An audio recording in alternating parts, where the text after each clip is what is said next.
कराची के लियारी इलाके की तंग गलियों से एक नाम उभरा जिसने पूरे पाकिस्तान को हिलाकर रख दिया। रहमान डकैत।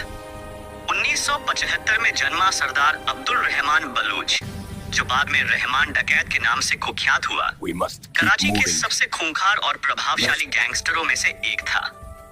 उसकी कहानी सिर्फ अपराध की नहीं, बल्कि गरीबी, राजनीतिक सांठ-गांठ और एक जटिल सामाजिक ताने बाने की भी है, जिसने एक साधारण व्यक्ति को कराची के अंडरवर्ल्ड का बेताज बादशाह बना दिया। रहमान का बचपन लियारी के ऐसे माहौल में बीता जहां गरीबी, अशिक्षा और अपराध एक कठोर सच्चाई थे। उसके पिता दाद मोहम्मद और चाचा भी ड्रग्स तस्करी जैसे अवैध धंधों में शामिल थे, जिसने रहमान को कम उम्र में ही अपराध की दुनिया से परिचित करा दिया। लियारी का यह इलाका गैंगवार, जातीय संघर्ष और राजनीतिक उथल-पुथल का गढ़ था।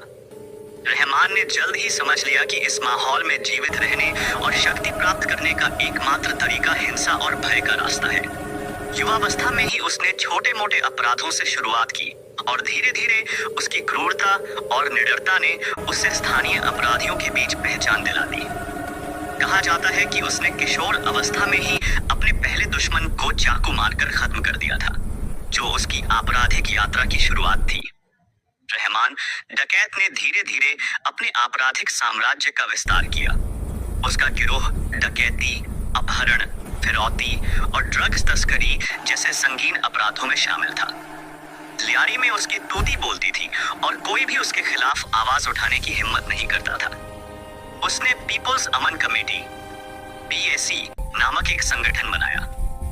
ऊपरी तौर पर यह संगठन लियारी के लोगों के अधिकारों की रक्षा और उनके विवादों को सुलझाने का काम करता था, लेकिन हकीकत में यह रहमान के आपराधिक नेटवर्क को मजबूत करने और उसे एक रक्षक की छवि देने का एक मुखौटा था। PAC ने लियारी में एक समानांतर सरकार की तरह काम किया, जहां रहमान के फैसले ही कानून थे। उसने लियारी को एक नो-गो जोन में बदल दिया था, जहां पुलिस भी घुसने से कतराती थी। रहमान डकैत की ताकत सिर्फ उसके हथियारों या गिरोह तक सीमित नहीं थी, बल्कि उसके राजनीतिक संबंधों में भी निहित थी। उसके पाकिस्तान पीपल्स पार्टी (PPP) के कुछ बड़े नेताओं के साथ गहरे संबंध थे। इन संबंधों ने उसे पुलिस और कानून प्रवर्तन एजेंसियों से संरक्षण प्रदान किया।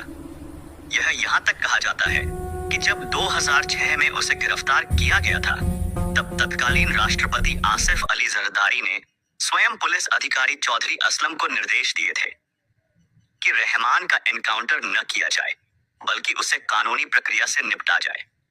ये घटनाएं दर्शाती हैं कि